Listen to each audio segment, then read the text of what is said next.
Friends, మన మనుషుల్లో ఎవరైనా అనుకున్నది జరిగితే హ్యాపీగా ఫీల్ అవుతారు.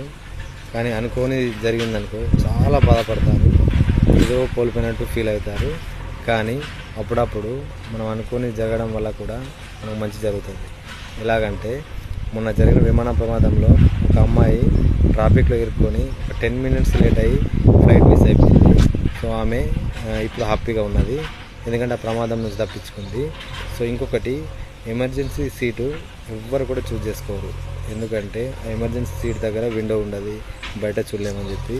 కానీ ఆ ఎవ్వరు చూజ్ చేసుకునే సీటే ఇప్పుడు ఒకే ఒక వ్యక్తి, రమేష్ అనే వ్యక్తిని కాపాడింది. సో ఎందుకంటే ఏది ఎప్పుడు ఎలా యూజ్ అవుతుందో ఎవరికి తెలియదు. సో ఈ వస్తువు ఇది మనకు పనికిరాదు అనుకుని ఎప్పుడు అనుకోవద్దు, అండ్ ఈ వ్యక్తి ఎందుకు పనికిరాడని ఎప్పుడు అనుకోవద్దు. సో ఎప్పుడు ఎవరికి ఏ విధంగా టైం వస్తుందో ఎవ్వరు చెప్పలేరు. సో కావున ప్రతి ఒక్క వస్తువు కూడా మనకు అది అమూల్యమైనది. సో దాని గురించి బాధపడాల్సిన అవసరం లేదు. సో మీ లైఫ్లో ఎవరికైనా సో ఇట్లా టైం లేట్ అవ్వడం వల్ల, ఏదైనా వెహికల్ మిస్ అవ్వడం వల్ల ఎలాంటి సంఘటనలు ఫేస్ చేస్తారో మెసేజ్ చేయండి. Thank you all.